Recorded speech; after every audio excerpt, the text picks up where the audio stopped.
Қажымұқанды жеңген қазақ кім?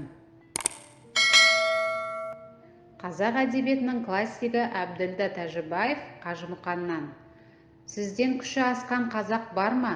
деп сұраған екен. Қажымұқанның жауабы: болды. Семейге келгенімде бір бейтаныс жігіт келіп, «Ассалаумағалейкум» деп сәлем бере үйге кіріп келді. Бір тізерлеп отыра қалып нан ауыз тиді де маған: «Қажаға, уақытым аз, асығыспын. Сізді қонаққа шақыра келдім. Осы қазір жүріңізші» деп орнынан түрегелді. Атып тұрып ере жөнелдім. Пәуескеге отырып ертіске келдік. Бір қайықшы қайығымен тосып тұр екен. Қайыққа отырдық. Содан өзен ортасындағы түйме ойнақ аралына алып келді. Аралда дастархан жайылып, дәмге отырдық. Сонда мені шақырған жігіт себебін түсіндіргені: «Аға, арманым елдің даңқын көтеріп жүрген сізді бір көру, қонақ етіп, құрмет көрсету еді. Алла бұл тілегімді қабыл етті. Енді сізден бір өтінішім: мені бір сынап көріңізші.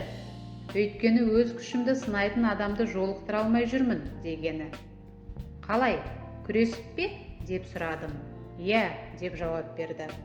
Аралда ағаштардың арасындағы таса жердегі алаңқайға бардық.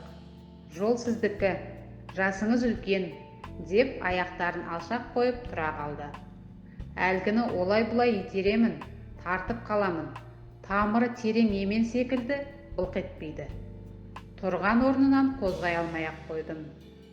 Қақиған мойны да иілмей қойды. «Ал енді өзің көр» деп кезекті бердім. Сол-ақ екен, ол бір қолымен иығымнан қапсыра ұстады да шыр айналдырып дедектете жөнелді. Бір уақытта екінші қолымен қоса ұстады да жерден көтере айналдырды. Дүние жүзінің қанша мықтысымен күрессем де еш уақытта мұндай күйге түспеп едім. Әлгі жігіттің қолында орамалдай желпілдеп айнала ұшып жүрмін. Бір уақытта тік көтеріп алды да жерге екі аяғыммен дік еткізіп қоя салды. Сосын басын иіп, тізесін бүгіп, еңкейіп тағзым етіп: «Кешіріңіз, аға, жауырыныңыз жерге тимесін» деді. Күші асып тұрып тағы да «аға» деп сыйлап, жықпай тұр. Ешкімді маңайына жолатпауы да менің абырой даңқыма сызат түспесін дегені. Мен қазақ болып туылғаныма, үлкенді сыйлайтын әдет ғұрпыма, оны білетін інілер барына қуанып, жүрегім елжіреп, иілген басын көтеріп, құшақтап алдым. Көзімнен жас та шығып кетті. Осындай ініні көтеріп, бағын ашсам, армансыз болатындаймын. Жүр, бауырым, менімен бірге.